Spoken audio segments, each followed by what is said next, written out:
pro Lula, ô Celso? Vamos. Esta fala do Lula aqui, cara, foi sensacional. O Lula disse tudo que eu vinha dizendo nos espaços que eu ocupei aqui, cara, sempre falando bem da COP. Eu estou muito feliz com essa COP, orgulhoso da COP. E o Lula vai nessa linha aqui, ó. Se ninguém puxar, não acontece. Essa palavra é ao presidente Lula. Olha, eu queria, primeiro, agradecer o trabalho que vocês estão fazendo nessa COP.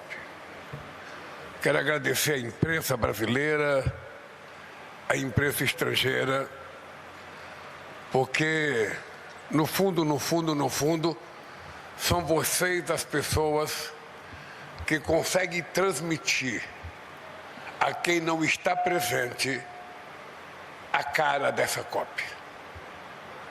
Eu, desde o início, não tinha dúvida que a gente ia fazer a melhor COP de todas as COPs que foram realizadas até agora. E aceitar o estado do Pará e a cidade de Belém como espaço geográfico para que a gente pudesse realizar aqui um evento que não é nosso, que é um evento da ONU, foi um desafio e muita ousadia, porque seria muito mais fácil fazer no lugar que já tivesse tudo pronto e que a gente não tivesse que ter nenhum desafio para trazer a uma cidade que muitos brasileiros sequer conhecem. E eu quero agradecer a vocês outra vez por isso. Hoje eu tenho certeza que a China conhece Belém. Hoje eu tenho certeza que Berlim conhece Belém. Berlim conhece. Hoje eu tenho certeza que Paris conhece Belém. Hoje eu tenho certeza que a Rússia hoje conhece Belém. E eu tenho certeza que muita gente do sul do país, do meu país, hoje conhece Belém. E era muito importante para nós colocar a Amazônia como ela é, do jeito que ela é, na cabeça dos povos do mundo inteiro. Bem, Lula. Eu tenho certeza que hoje as pessoas conhecem que não só existe uma cidade chamada Belém, que é onde nasceu Jesus Cristo, mas que existe a Belém do Pará, do povo brasileiro. Um povo extraordinariamente simpático, agradável e generoso, que vocês devem ter participado. Se vocês da imprensa ainda não dançaram o carimbó, por favor, vá dançar um carimbó. Vá comer. Aparelhagem. Vai comer, sabe, a melhor culinária que nós temos nesse país aqui. E vá se divertir, porque isso aqui é um povo extremamente generoso e simpático. Eu sinceramente, eu estou muito feliz. Eu saio daqui agora, eu vou para Brasília. Amanhã eu vou para o Salão do Automóvel, que fazia 8 anos que não funcionava em São Paulo. E depois eu vou para Joanesburgo, na reunião do G20. E depois eu vou em Moçambique fazer uma outra visita de Estado a um país africano. Como diz o Pedro Costa Júnior, Celso, é o excesso de pautas, hein? A Globo está criticando o Lula pelo excesso de pautas e de viagens e de trabalho. Mas isso aí não é problema, porque o Lula tem os 3, 4 clones, ele manda um ao outro. Mas o problema é vai acabar mandando dois para 2 lugares diferentes ao mesmo tempo e vai dar problema isso aí, cara. Eu falei do clone do Lula. 130 na audiência, Celso. O Lula está fazendo a audiência subir, ó. Deixem o like aí. Mas eu não poderia deixar de dizer para vocês que essa COP ela é diferenciada. Primeiro porque ela teve representação de muita gente, de empresário. Eu não sei quantas vezes uma primeira-dama trabalhou tanto numa COP como a Janja trabalhou. Dali, Janja! Ela não estava aqui porque era minha mulher. Janja nele! Ela estava aqui porque ela tinha uma função. Ela tinha uma representação dada pela presidenta da COP para que ela percorresse o Brasil e o mundo falando da participação das mulheres. como teve gente falando dos empresários, como teve a juventude falando da juventude, porque uma coisa que nós precisamos colocar na cabeça dos dirigentes do mundo inteiro é que esses eventos não podem ser, sabe, perpetuamente litúrgicos e que só participa, sabe, pouca gente.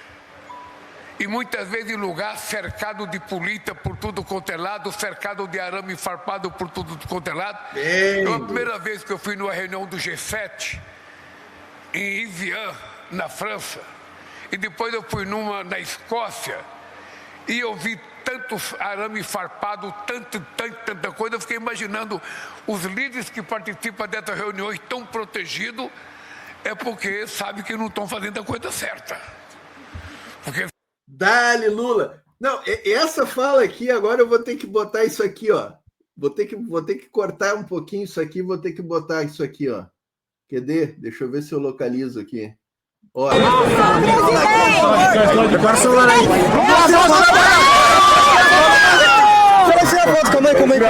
A voz trabalhadora, Lula, tá aqui com você, meu irmão.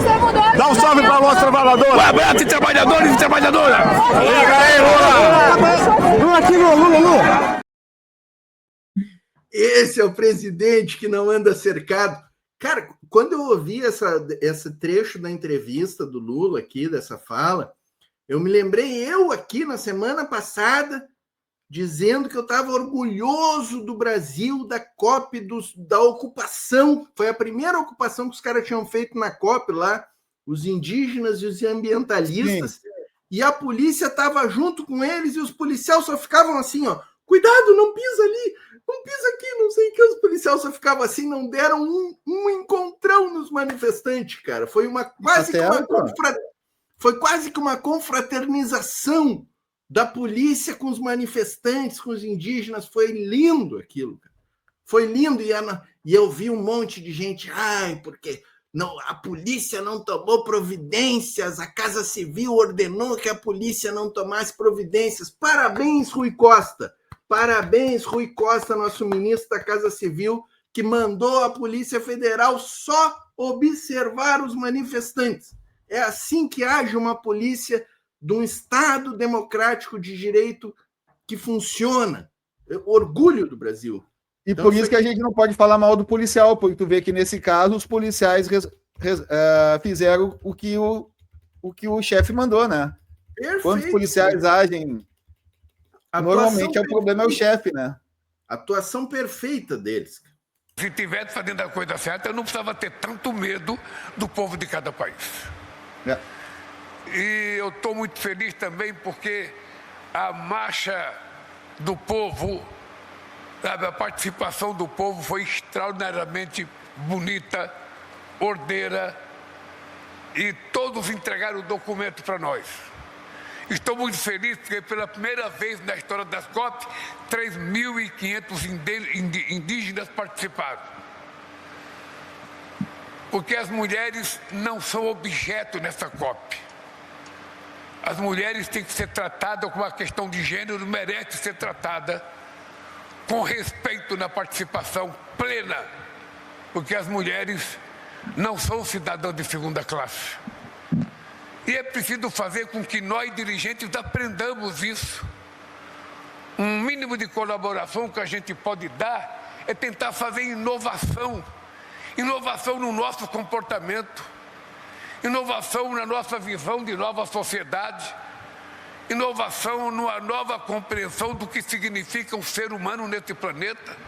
Qual é o papel da juventude, qual é o papel das mulheres, qual é o papel do homem, qual é o papel dos negros, sabe? Todo mundo tem um papel na sociedade. E essa COP foi um pouco isso. Por isso que ela foi feita em Belém.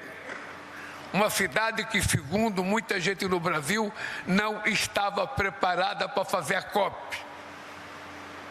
Isso aqui fez uma COP melhor do que a COP de Copenhague, do que a COP de Dubai, do que a COP de Paris, do que a COP de Londres, do que a COP de qualquer lugar.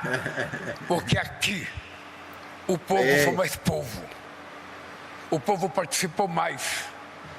Por isso que a COP não é uma COP do André, que é presidente, ou do Guterres, que é o secretário-geral da ONU, ou uma cópia do Lula, que é presidente da República. Esta aqui pode ser chamada a primeira COP do povo do mundo inteiro. Porque aqui teve gente do mundo inteiro fazendo suas manifestações. Dito isso, eu queria dizer para vocês uma coisa extremamente importante. Os líderes que dirigem os países do mundo hoje precisam compreender que se a gente não tiver um comportamento de acordo com aquilo que é a aspiração do povo e a aspiração da juventude, a aspiração das mulheres, nós estaremos colocando em risco uma coisa chamada democracia. Nós estaremos colocando em risco uma coisa chamada multilateralismo. Nós estaremos colocando em risco uma coisa chamada credibilidade. Porque se nós não fizermos aquilo que nós geramos de expectativa para as pessoas não têm por que confiar nas suas lideranças. A questão do clima não é mais apenas uma visão acadêmica. Não é mais uma visão de meia dúzia de intelectuais. Não é mais uma visão de meia dúzia de ambientalistas. A questão climática é uma coisa hoje muito séria que coloca em risco a humanidade. E é por isso que nós tratamos isso com muita seriedade. É por isso que todos os dirigentes do mundo têm que saber que cuidar do clima é cuidar da manutenção e da existência do planeta Terra, porque ainda não encontramos outro lugar para nós sobrevivermos. Cuidar do clima é saber que os países ricos precisam ajudar os países pobres, de que é preciso colocar dinheiro para que as pessoas que têm floresta em pé mantenham suas florestas em pé, para que as pessoas possam saber que mantendo a floresta em pé, ele pode ganhar mais do que derrubando a floresta. Manter a nossa água limpa é um compromisso de manter o planeta funcionando. Isso não é uma coisa abstrata. Nós precisamos convencer as pessoas de que os bancos multilaterais que cobram uma exorbitância de juros dos países africanos e dos países pobres da América Latina precisa transformar parte dessa dívida em investimento para que a gente possa fazer com que a questão da transição energética seja verdadeira. As empresas petroleiras têm que pagar uma parte disso, as mineradoras têm que pagar uma parte disso, as pessoas que ganham muito dinheiro têm que pagar uma parte disso, porque senão quem vai sofrer é a parte mais pobre do planeta Terra. São as ilhas, são os pobres da África, da América Latina, da Ásia. É preciso que as pessoas tenham consciência que todo mundo tem que ter muita responsabilidade. E é por isso que nós colocamos a questão do mapa do caminho. Ora, porque é preciso a gente mostrar para a sociedade que nós queremos, sem impor nada a ninguém, sem determinar o prazo, que cada país seja dono de determinar as coisas que ele pode fazer dentro do seu tempo, dentro das suas possibilidades, mas que nós estamos falando sério. É preciso que a gente diminua a emissão de gás de efeito estufa. E se o combustível fóssil é uma coisa que emite muito gases, nós precisamos começar a pensar como viver sem combustível fóssil e construir a forma de como viver. E falo isso muito à vontade, porque sou de um país que tem petróleo, sou de um país que extrai 5 milhões de barris de petróleo por dia, mas também sou do país que mais utiliza etanol misturado na gasolina. Sou de um país que produz muito biodiesel e o nosso óleo diesel já contém 15% de biodiesel misturado. Sou de um país que tem 87% da sua energia elétrica limpa e eu quero que todos tenham.